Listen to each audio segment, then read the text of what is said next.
Jeg åbner min julegave. Nu skal lige op og kigge. Nu skal jeg lige op og sove i min game mode. Hvad er den?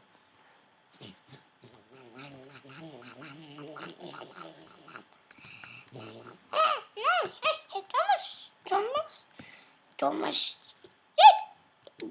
Dumme gulv. Den er ikke skrøbelig. Huset er gammelt, skal op på taget, skal der være hø. Jeg skal lige, mit tæ skal være, det her tæ skal være lavet ud af hø, synes jeg. Men nu laver taget ud af hø.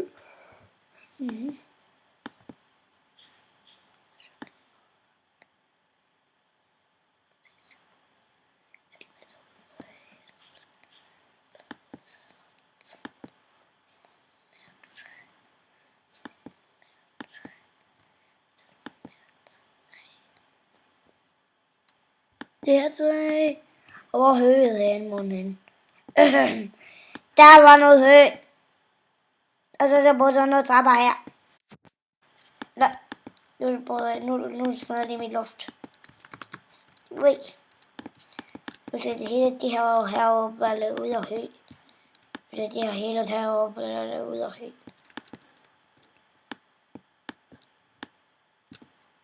Nu løber jeg i hvert fald en lille hældekøj kring det, jeg smadret. De laver lige til hø, alt det, jeg smadret.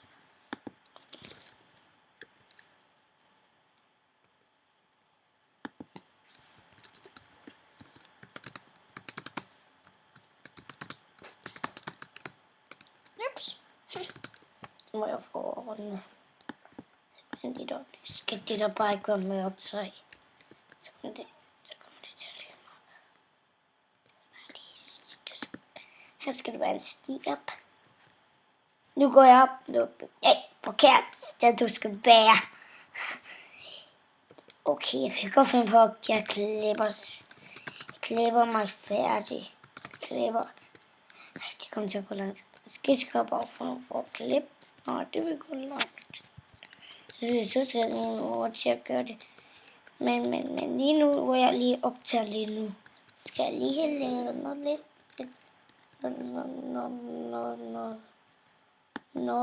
noget vigtigt, som jeg skal have fået lavet i dag. I dag skal jeg jo i lektier. Det har jeg jo lavet lektier. Jeg skal bare ikke til at sige, nej, jeg glemte at lave lektier i dag. Nej. Så det er lige meget, hvis I kommer til at komme herned ind i mine videoer. Når jeg er færdig med at bygge det hele. Jeg skal bygge så et landskab, sådan nogle huse, hvor der kommer til at være nogle landsbyboere.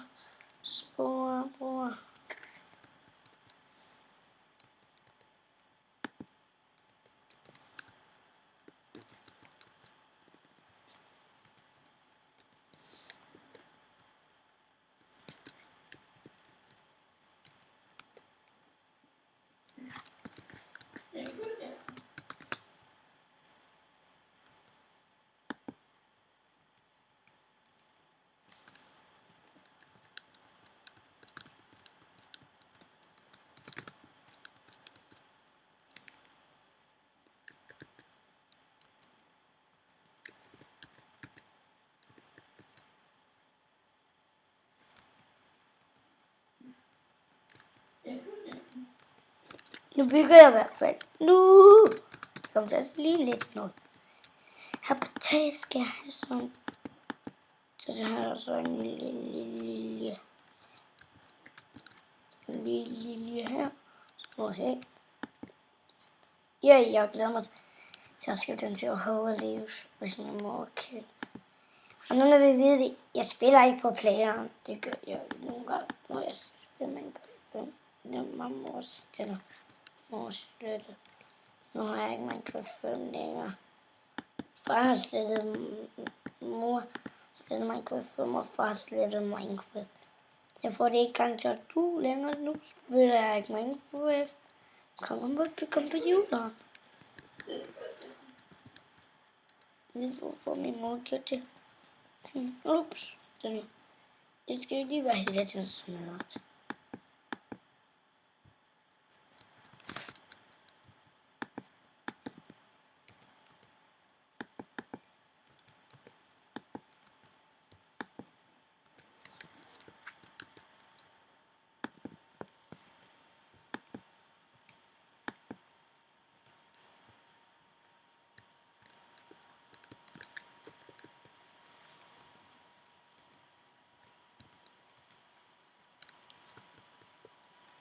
Der.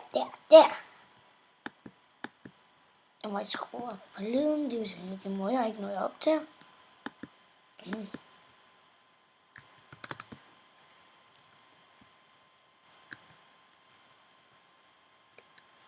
Nej.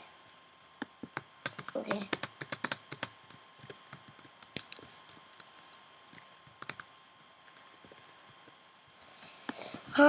I alle sammen kender måske godt lyden fra Minecraft, så man kan godt lide. Hey, jeg tager min sti.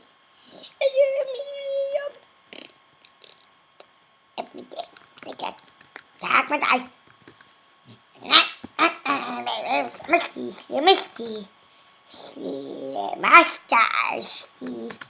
Jeg kommer til at være med i min video. Jeg ved ikke, hvornår den kommer ud. Måske lørdag. Bare vent på, at den kommer ud. Den er fed. Jeg må gerne se det med det sammen, hvis I har lyst til det. Nu.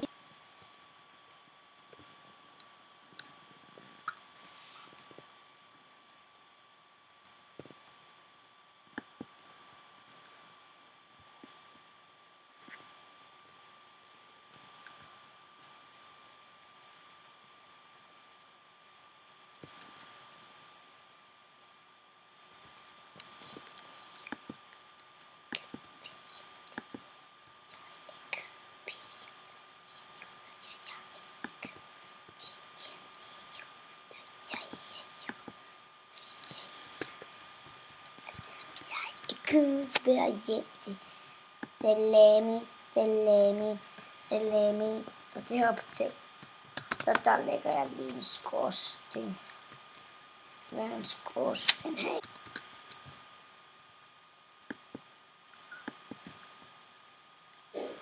Og hvor er den til lidt efter? Måske jo lidt efter det. Men den er lidt efter. Jeg klipper derhen. Sådan.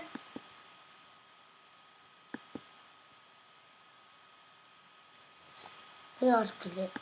Men jeg ved godt, hvor spændende vil være. Der. Selvom jeg kunne være hjem til. Selvom jeg kunne være hjem til jul.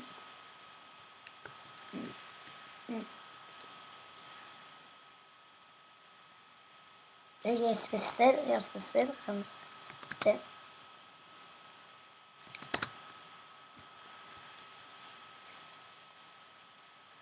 Jeg kan bare gå op på mit tag. Det er nu, jeg har lyst. Jeg vil også have bygget sig et hus i Minecraft. Hvad med din subscriber? Hvad med den i lagbordet? Hvad subscriber? Hvad sætter din subscriber? Ups. Jeg klipper lige væk. Sådan. Hey, jeg klipper spæt det.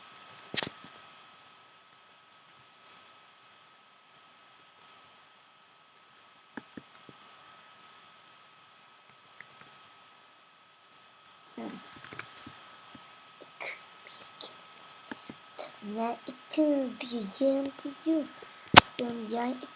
Jeg klipper også det der væk. Og den spændende.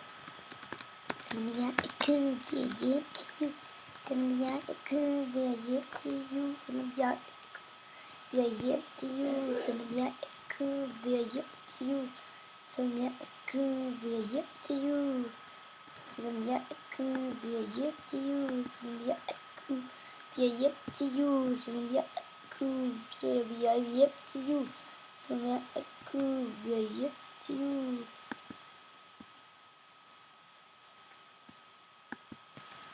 Som jeg kunne, vi er hjem til jul, som jeg kunne, vi er hjem til jul. Men vi er skorsten så her. Wii. Det er på.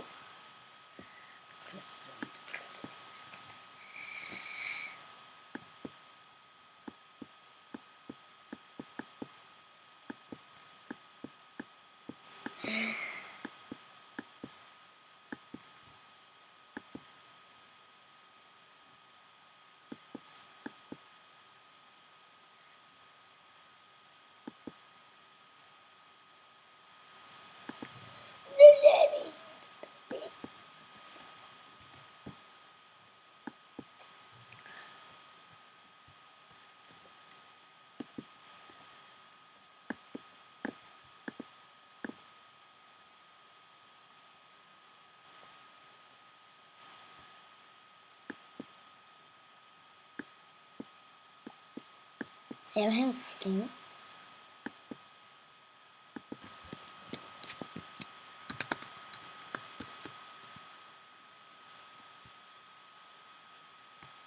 Der er ikke noget varmt på den her ø. Jeg er nødt til at gøre det et lille år.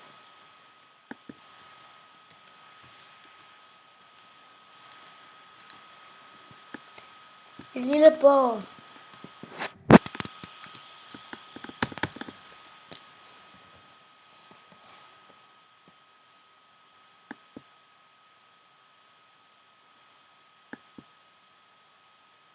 Nu har jeg fanget alle de der videoer. Jeg skal prøve. Det må jeg fange. Jeg skal lige fange alle de her videoer. Så kan jeg slå med kæmpe ord. Kun komme op overfladen. Den kan kun komme op fra overfladen. Ja, og det går lang tid for at komme op til overfladen. Og man kan komme op fra luftet af. Hvor luftet skal det gå lang tid. Så det er man nødt til at sove ned lige på.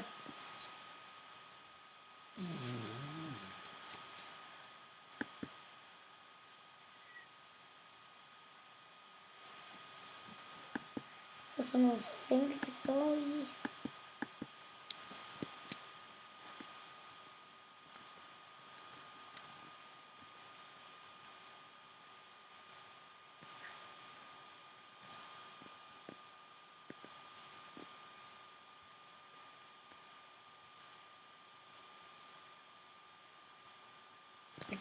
Jeg er hjem til jul. Jeg vil hjem til jul med min mor. Jeg vil hjem til mamma. Jeg vil hjem til mor. Hjem til mor. Jeg vil hjem til mor. Hjem til mor. Jeg vil hjem til mor. Jeg vil hjem til mor.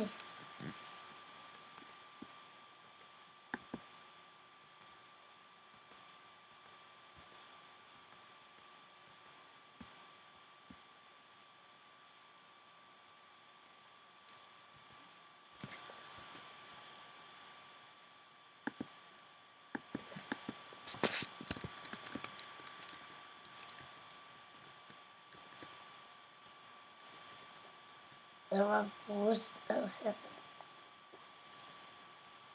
Jeg bliver hjem, selvom jeg bliver hjem til jul. Har du fanget? Du fangede igen. Du kommer aldrig ud. Du var jo kommet ud sidste gang, fik du hjælp af nogle af dine venner. Denne gang er du fanget ude på det øvre hav. Dine venner har sat til brænde hen ved båden. Det er død for evigt, og nu hjælper ingen dig. Synes du kan få sådan så sødt, hvis jeg vil sige det. Godnat. Godnat, hvis jeg vil sige det.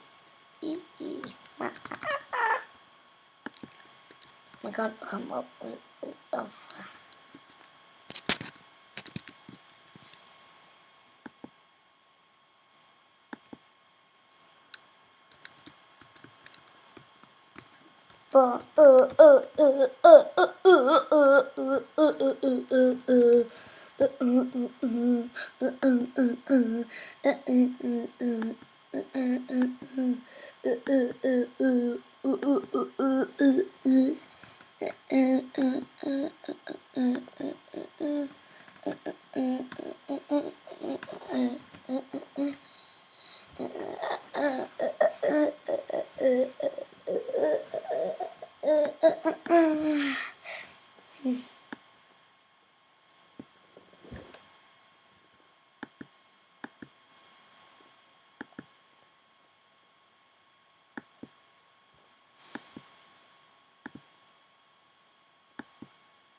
det ikke godt.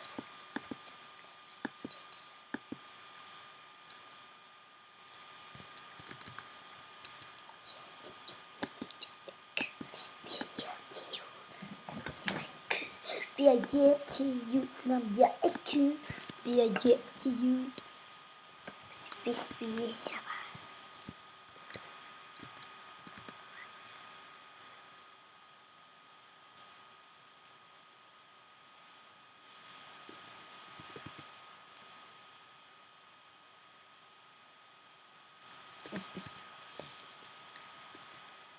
Kølle. Grisekød.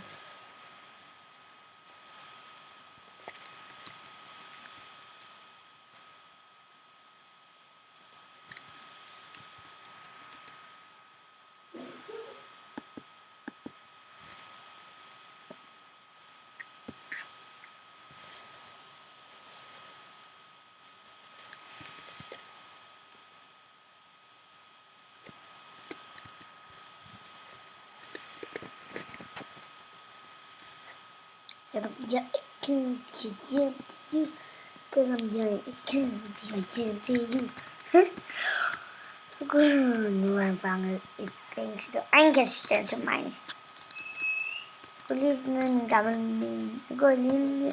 Se mor, prøv at se, jeg har en lille mine. Har du en lille mine? Ja, Prøv at se. prøv at se den. Den er jeg lige nede i nu. Jeg skal lige lyse ind. Jeg skal vise dig, hvad der er herinde. Okay. Der har jeg ikke kommet.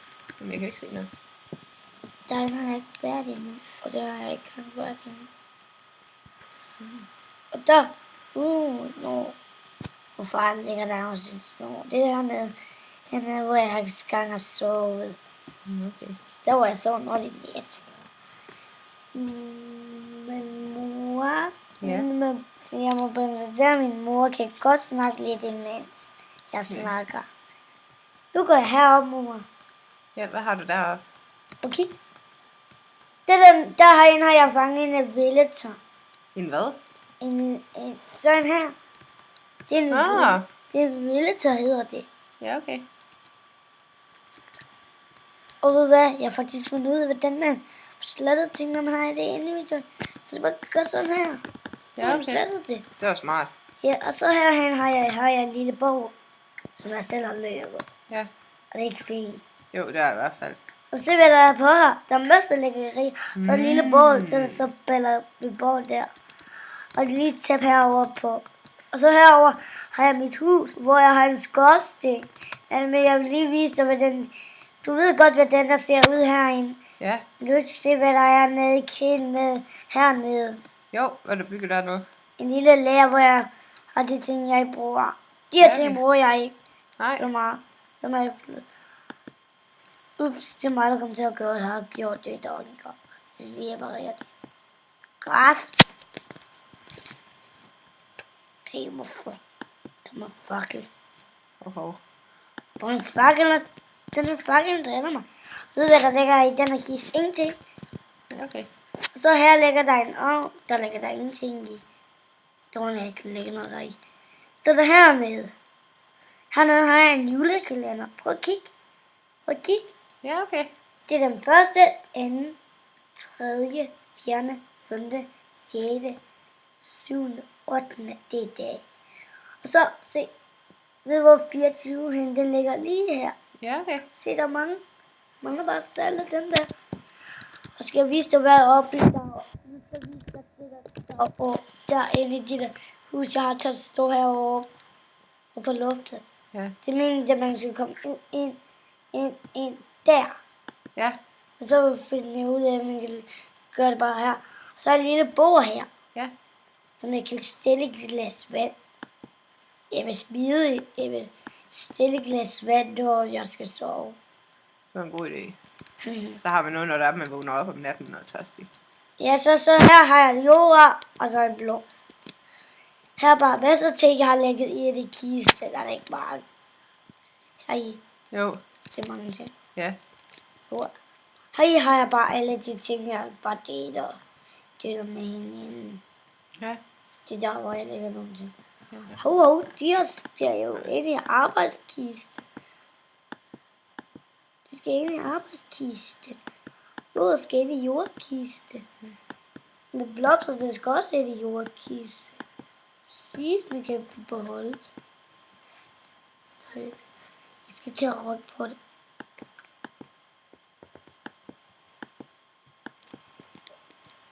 Det er her i, hvor jorden ligger. Er det ikke meget jord, jeg har? Jo. Så her i lægger jeg alt mit værktøj. Der kan jeg godt lægge dig ind i, der i hjørnet. Sylvester, jeg tror, du skal til at sige farvel nu. Farvel. Ved du hvad, vi bliver nødt til at stoppe nu, så vi siger farvel for i dag. Ja. Og så ses vi igen næste gang. Hej Og hej! hvis I kan lide den her video, så smid en like på den. Hvis I ikke kan lide det, så smid et dislike. Jamen, så håber vi ses i næste video. Jeg laver en ny video.